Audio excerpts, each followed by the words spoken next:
Peixes. Os peixes na escala evolutiva dos vertebrados. Os seres vertebrados compõem a maior subfilo das chordadas, com mais de 56 mil espécies e incluem representantes adaptados aos meios aquáticos, terrestres e aéreos. Trata-se de organismos com ampla diversidade, podendo ser muito pequenos, como peixes com cerca de 0,1 grama, ou muito grandes, como baleias, que podem chegar a 100 toneladas. Além disso, são encontrados desde os trópicos até as regiões polares, das profundezas oceânicas até as altas montanhas. Apesar da ampla diversificação, vale destacar as características comuns que definem um grupo, sendo exclusivas dele. Durante o início do desenvolvimento embrionário, é possível observar a formação da cristal neural nos vertebrados. As células que compõem são responsáveis por originar diversas estruturas. Ainda durante o desenvolvimento embrionário, observa-se também a constituição de vértebras, as quais rodeiam a notocorda e o tubo nervoso. Contudo, apesar de se tratar de uma característica comum aos vertebrados, ela pode diferir entre os grupos. Os vertebrados mais basais, no entanto, formam uma exceção a exemplo das feitiçarias, que não possuem mandíbulas, e das lampreias, sem vestígios de vértebras. As vértebras totalmente formadas aparecem somente a partir dos gnastostomados, isto é, os peixes com maxilas. Dessa maneira, o termo peixe, entre aspas, é usado informalmente para abranger todos os vertebrados mais basais, chamados de agnatas, quanto os gnastostomatos. Os gnastostomatos abrangem indivíduos mais conhecidos como tubarões e raias. A presença de maxilas nesse grupo conferiu aos seus representantes a possibilidade de expansão das formas de alimentação, principalmente por meio da predação.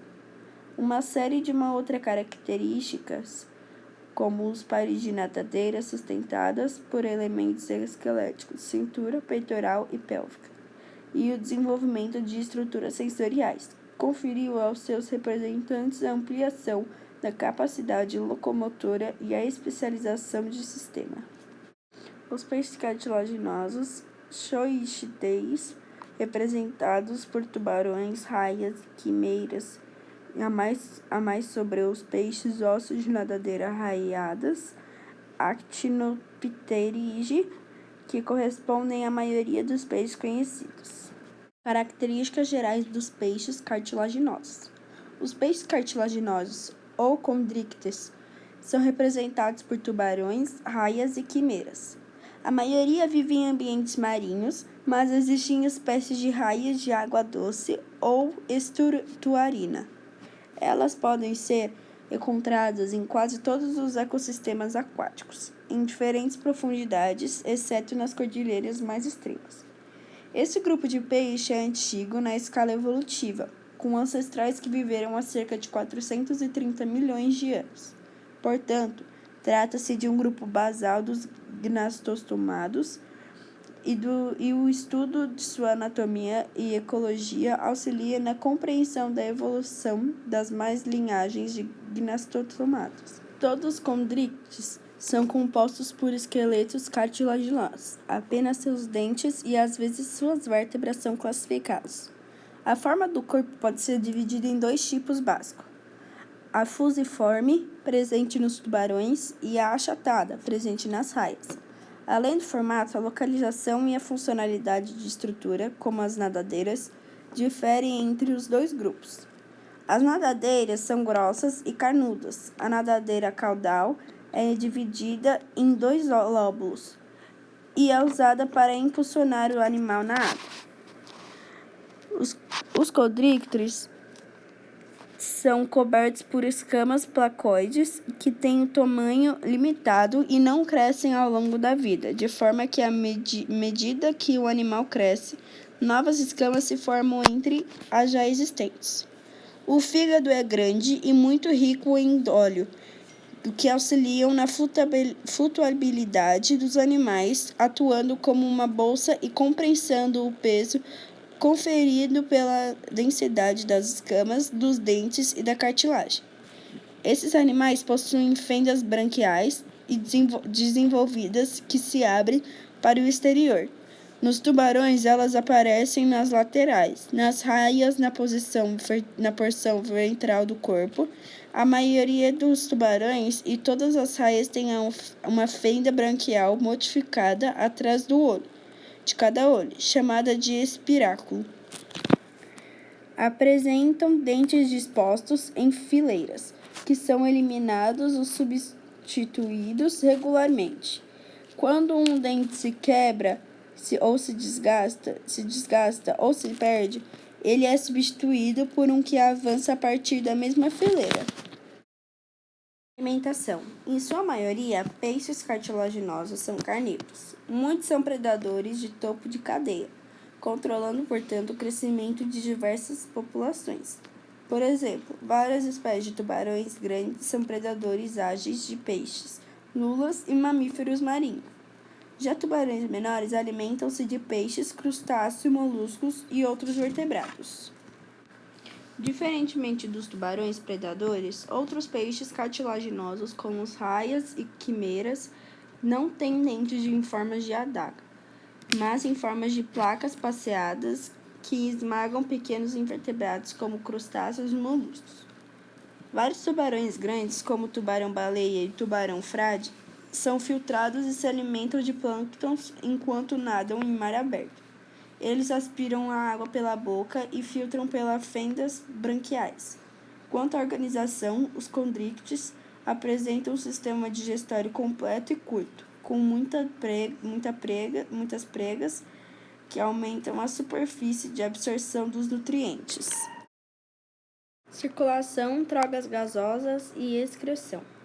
Os peixes cartilaginosos, assim como todos os vertebrados, possuem um sistema circulatório fechado, formado por um coração e vasos sanguíneos, artérias, veias e capilares.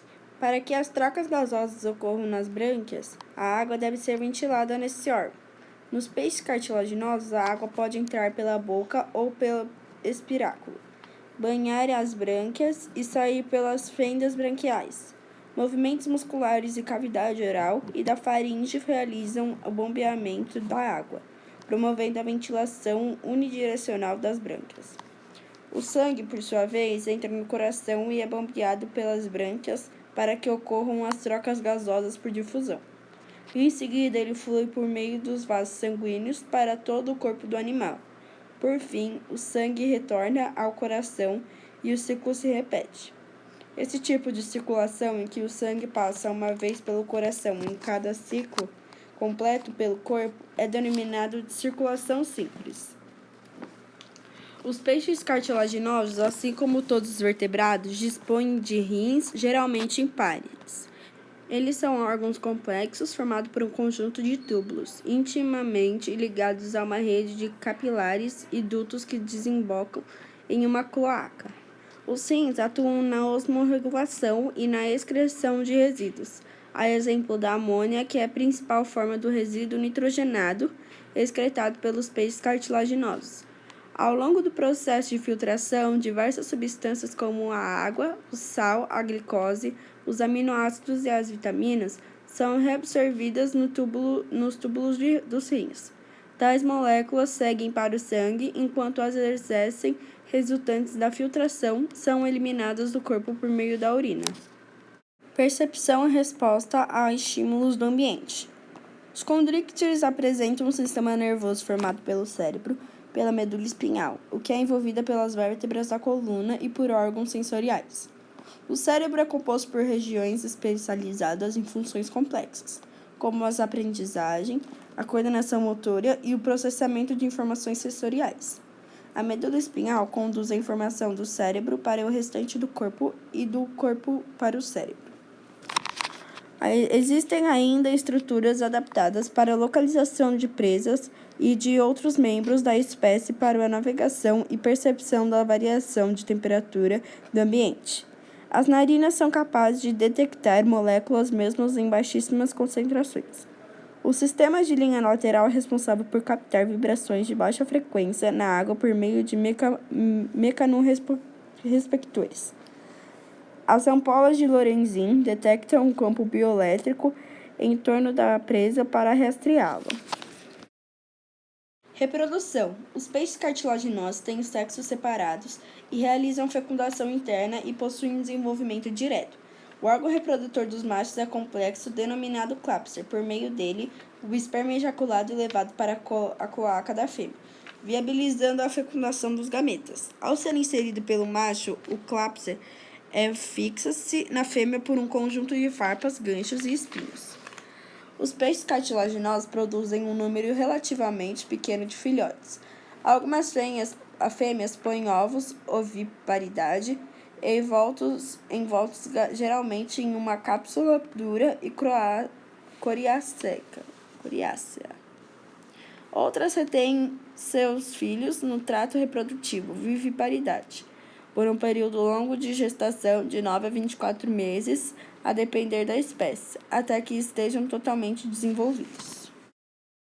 Diversidade dos peixes cartilaginosos. Os peixes cartilaginosos são divididos em dois grupos: os elamobrânquios, que abrangem os tubarões e as raias, e os holocefálios, que incluem as quimeras.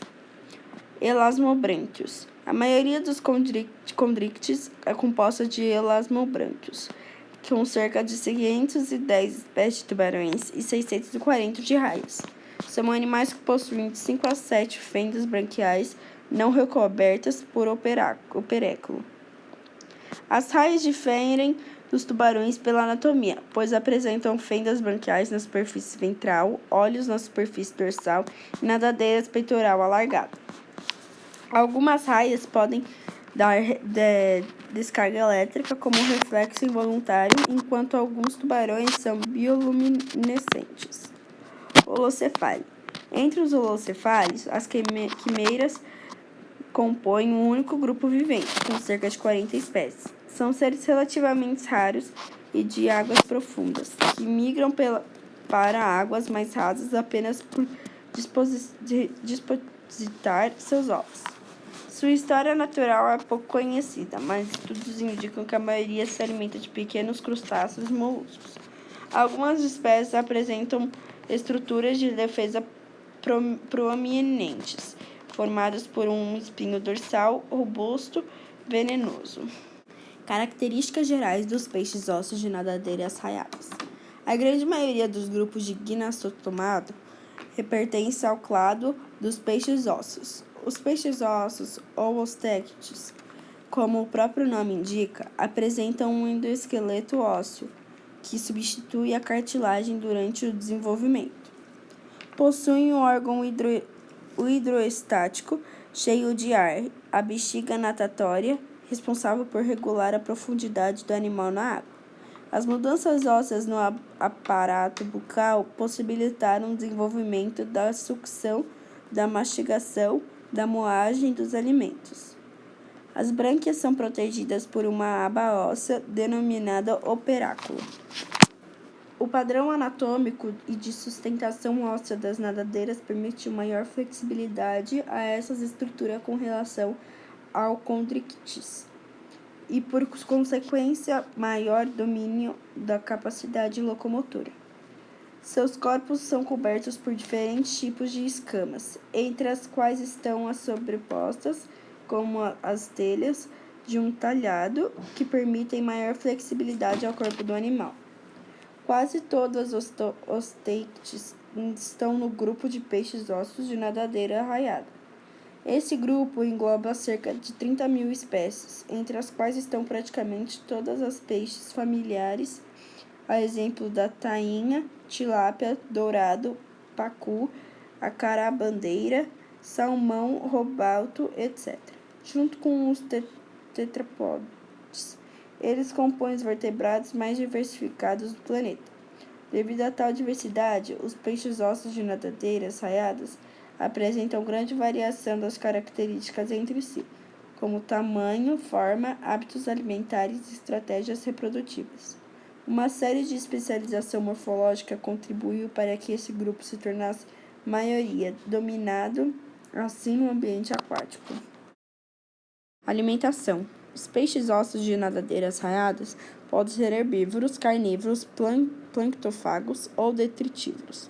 No entanto, muitos são onívoros oportunistas, tendem a consumir tudo que está ao seu redor, especialmente quando a comida é escassa.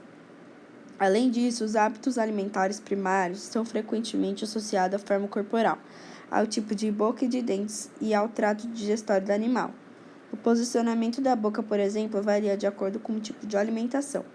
Por exemplo, os osteites, que se alimentam de itens flutuantes na coluna d'água, têm boca anterior. Já os que se alimentam de itens ao fundo do mar têm boca ventral. Os peixes herbívoros apresentam um trato digestório ao longo e órgãos especializados, como moela para triturar o alimento. Vários grupos de espécies herbívoras de recifes de coral defendem territórios ou formam cardumes para a alimentação. Alguns peixes papagaios e peixes cirurgiões, por exemplo, formam um cardume para subjugar as outras espécies e ganhar acesso à área com maiores concentrações de alimento. Já os planctófagos, que se alimentam de pequenos crustáceos planctônicos, como pulga da água e copédedos, são abundantes no oceano de todo o mundo. Eles geralmente são pequenos e têm corpo aerodinâmico e comprimido, cauda bifurcada, poucos dentes e boca projetada que formam um círculo quando abrem. Circulação, trocas gasosas e excreção. Os actinopterídeos também apresentam circulação simples e têm brânquias como principal órgão para as trocas gasosas. A água flui para dentro da boca, banha as brânquias e sai pela abertura do operéculo. A expansão da cavidade oral, o movimento de abrir e fechar do operáculo e as contrações dos músculos que circundam as brânquias promovem a ventrilação unidirecional da água. Os peixes ossos apresentam ainda rins que atuam a osmorregulação na excreção de resíduos como a amônia. Recepção e resposta aos estímulos do ambiente. Os actinopterídeos possuem medula espinhal e cérebro, protegidos por uma coluna vertebral e um crânio ósseo, respectivamente, além de glândulos em uma rede de nervos que formam o sistema nervoso desses animais. Eles utilizam diferentes sistemas de detecção de movimento e vibração no meio aquático, a exemplo de um par de orelhas internas com abertura para o exterior do corpo. Apresentam também órgãos sensoriais bem desenvolvidos relacionados ao olfato e à visão. Assim como nos condrictes, o sistema da linha lateral permite aos actinopterídeos a percepção do movimento da água, além da direção e da velocidade das correntes que fluem sobre o seu corpo. Por conta dessa característica, determinadas regiões do cérebro, por exemplo, aquelas relacionadas à detectação de aromas na água, ao processamento visual e ao sistema da linha lateral, são mais desenvolvidas, maiores, em relação às outras. Reprodução. A maioria dos peixes ossos de nadadeiras raiadas tem sexo separado e realiza a fecundação externa. Apesar de haver grande diversidade nos modos de reprodução, esses animais costumam ser ovíparos. Quanto à postura de ovos, a maior parte da espécie de água doce produz poucos ovos e deposita em rochas, cascalhos e plantas. Já as espécies marinhas produzem grandes quantidades de gametas, que são liberados e fertilizados externamente, de modo que se desenvolva a deriva no mar. Dos ovos desenvolvem-se larvas que, em geral, são muito distintas dos adultos. Elas passam semanas ou meses crescentes no plâncton oceânico e se estabelecem hábitos apropriados para a sua espécie, como os substratos oceânicos, os recifes de corais, etc. Diversidade dos peixes ossos de nadadeiras raiadas. Como visto anteriormente, os actinopterídeos são os grupos vertebrados com maior irradiação, com cerca de 30 mil espécies. Eles podem ser divididos em dois grandes grupos, os actinopterídeos basais e os neopterídeos, que compõem a maioria dos peixes existentes. Entre os neopterídeos, quase todas são classificadas no grupo dos teloísteos, que hoje ocupam quase todos os nichos ecológicos pertencentes a um vertebrado aquático. Teleósteos. Ao longo da evolução, a linhagem Teleostei passou por mudanças morfológicas importantes, como as modificações no aparo bucal e nas nadadeiras. Apresenta uma grande diversidade de morfologia, ambientes e ciclos de vida. Pouco mais da metade das espécies é marinha, sendo o restante de água doce, e somente algumas são capazes de migrar entre ambientes de água doce e salgada, como o salmão. Podem atingir até 10 milímetros até 2,5 metros de comprimento. Podem ser encontrados em altitudes variadas, que vão de mais de 8.000 metros de profundidade até mais de 8.000 metros acima do mar. Toleram temperaturas extremas, possuem ciclo de vida que duram entre 1 a 70 anos.